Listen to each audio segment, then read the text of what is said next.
Courir plus vite, courir plus longtemps, je sais que t'en rêves. Si tel est le cas, je te recommande de courir avec tes bras. Coordonne bras et jambes opposés. Tu verras, ça va t'aider. Ne fais pas comme Naruto à vouloir courir les bras en arrière, en plus d'être ridicule, ce ne sera pas plus efficace. Non, en vrai, j'avoue, ça a du flow, mais ce ne sera pas efficace. Ensuite, garde un alignement constant entre ton cou, ton bassin et ton dos. Tu verras, ça te sera très utile. Dans le cas où ton objectif est la vitesse, le sprint, aller le plus rapidement possible, je te recommande d'utiliser uniquement la plante de pied. Mais dans le cas où ton objectif c'est l'endurance, l'économie, bref, courir le plus longtemps possible, je te recommande de courir avec le talon posé au sol. Tout ça, c'est des petits détails, mais qui te permettront de courir mieux. Courir plus vite, courir plus longtemps, je sais que t'en rêves. Pour compléter un petit peu les propos de la vidéo, on va clarifier quelques éléments. Premièrement, s'il te plaît, arrête de confondre la pointe de pied et la plante de pied. À part pour les danseurs et danseuses de danse classique, personne ne court sur la pointe de pied.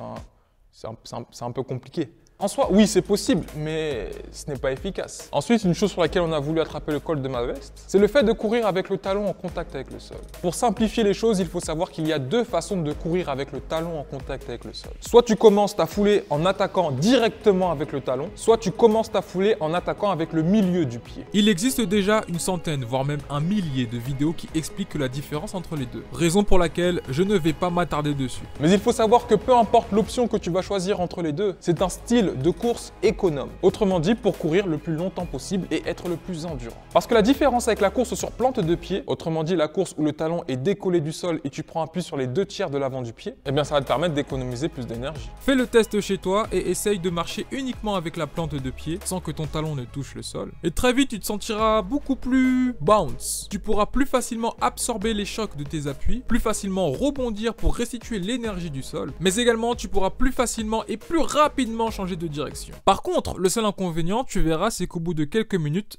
tu vas très vite t'épuiser. Et au bout d'un moment, tu auras envie de poser ton talon au sol. Raison pour laquelle les sprinteurs, les basketteurs, les footballeurs, bref, tout sport qui demande des actions rapides et de très haute intensité, tu les verras plus souvent courir sur plante de pied. Alors que si tu regardes la foulée des meilleurs athlètes en endurance, tu remarqueras que la majorité a le talon en contact avec le sol. Mais là, tu te demandes, est-ce que c'est dangereux? Alors, oui, tout est dangereux. À partir du moment où tu viens au monde, tu mets ta vie en danger. Donc la principale question, c'est de savoir si c'est réellement adapté par rapport à toi. Si ton corps n'est pas préparé ou entraîné pour ce type d'effort, c'est clair qu'il ne va pas assumer les conséquences. La course à pied est un exercice qui est malheureusement très souvent sous-estimé. On pense que c'est facile alors que pas du tout. Avant même de savoir courir, il faut déjà apprendre et réussir à marcher correctement. Ensuite, réussir à maîtriser une technique de marche soutenue. Ensuite, réussir à monter et descendre des escaliers. Et une fois que tu arrives à faire tout ça, tu peux songer à l'éventualité de commencer la course à pied.